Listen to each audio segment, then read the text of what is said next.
Hi guys, welcome back to my channel. I hope you're doing well. Today we're talking about the Chanel Classic Flap and why you shouldn't buy it. I kind of said that seems like a question, but really I feel like this bag is the one bag is a holy grail for a lot of people. And when you look at Facebook groups or just like purse forum, when people ask like what is the one bag, one Chanel bag that you should be investing your money in, most people would tell you is the medium or small size Chanel Classic Flap in the caviar leather in the gold hardware. And I've mentioned this also in many of my previous videos. But, I think when it comes to making such big purchase, you have to consider a number of different things. Are you putting the money just as an investment, which I totally think it's reasonable as well? Or are you putting in to purchase something you are planning to use on a regular basis? Or is it just like the bag goal that you always want to achieve? Like, is it just the one bag that you always want to have in your collection? And that's totally a fair kind of reason as well. Personally, I got this bag like 4 years ago now. 4 years ago, because that's when my daughter was just born. And I knew very little about the bag world, really. Like at the beginning, it was more like talking to my other friend, and they're saying the price is going up. This is the one bag, and I at the time thinking, spending 7-8 grand on the bag was kind of a crazy concept for me. I just didn't think it was, it made any sense in my mind. And I didn't know about the resale value, about how they're holding up their values, blah, blah, blah. Like all those knowledge, I had none of it. I just got impulsive and thinking, well, okay, it makes sense to make the purchase before the price goes up. So I just went ahead. And you guys know I have no boutique in my city, so I went drive 5-6 hour to another city just to make this purchase, which is quite insane. But at the same time, I also bought another Dior bag, which I also did very little research on. It was all very impulsive. I'm still happy that I made the purchase. Like 4 years later, looking back, I'm still very happy that I bought this bag. But I feel like if I have the knowledge that I have today, I probably wouldn't do that. So this is why.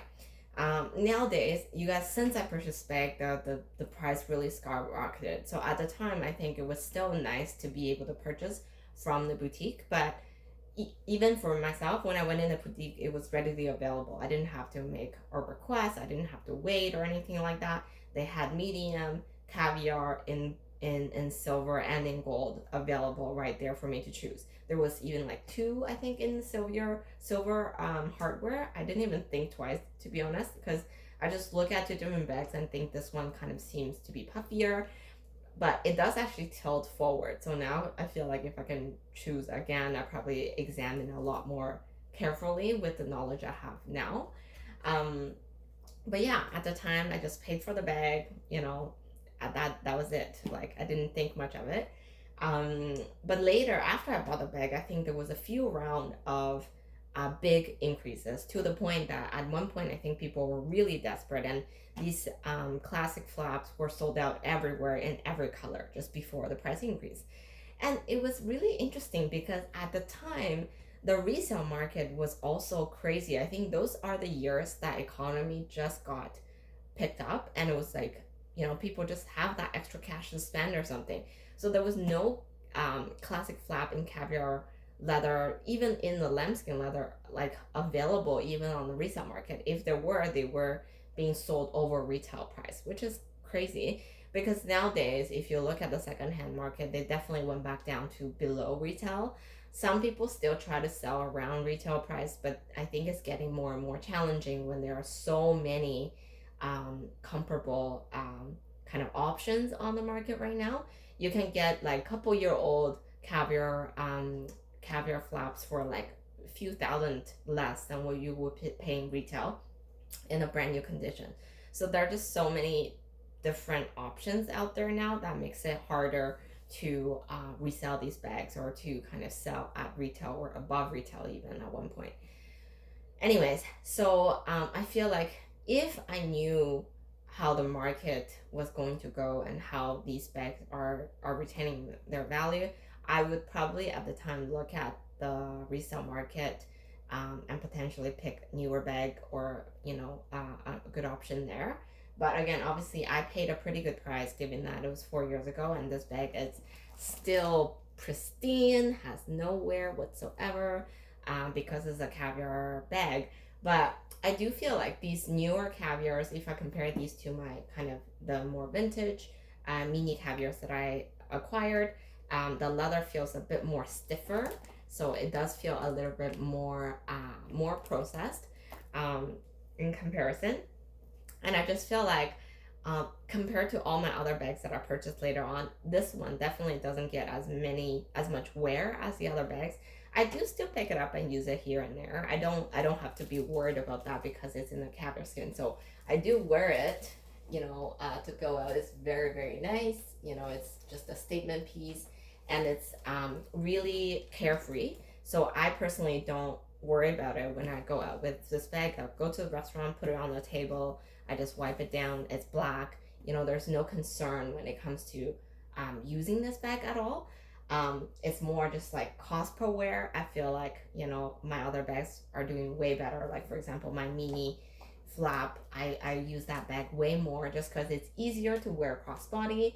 A lot of people are saying, like, how could this be the most iconic sought after bag when you can't even wear crossbody? You can, but it's not the most comfortable way. I do wear it off one here and there, but I often still just wear. I like it to wear double chain on my on the crook of my arm, or just like this. That's kind of my um, go-to ways to wear this bag. And to be honest, and like I said, if I do have the knowledge that I have today, and the price point on these bags now are way over 10K Canadian now, so that amount I can get a, for example, a Birkin 30 on the secondhand market in pristine condition as well. So I would definitely probably do that instead of buying a brand new classic flap in the boutique. And I'll tell you why. It's because the Birkin bags are a lot more harder to come by. They are produced a lot less. They're more sought after, and over time they do retain their value a little bit better. Um, and the classic flaps are actually a lot more commonly produced, even in the caviar leather. I know they're becoming more rare, but if you look in the secondhand market, there are still tons available. People are holding on to them. For example, I wouldn't be selling this bag unless I'm very truly desperate. So that's why it seems that you're not seeing as many, but this hype and this price increase definitely push this bag to another level on the resale market and in the actual retail boutique. But of course, if you're a Chanel person and you never look into Hermes, it's very different. Like I said, if you're trying to buy this bag from the boutique just as a personal goal, by all means. But I do feel like if you're like me, maybe do a little bit more research and go through a little bit more, look into different options and look into different um, like classic pieces before making your purchase, because at this point this bag is one of the most costly bags out there. It costs more than a Birkin bag, so definitely putting more thought into it before you make the purchase. But if you watch my other videos too, I've also said if there's one bag in my closet, even including my Hermes, Birkin, and Kelly's, if there's one bag I can keep and letting go everything else, this is the bag that I will be keeping. So I know it's contradicting to what I'm saying in my title here right now. Just because it's a bag that kind of works with everything. You can wear it to a wedding, you can wear it every day, it goes with most of my outfit. It's just a very beautiful bag. It's very unique, it's very meaningful, it has very iconic.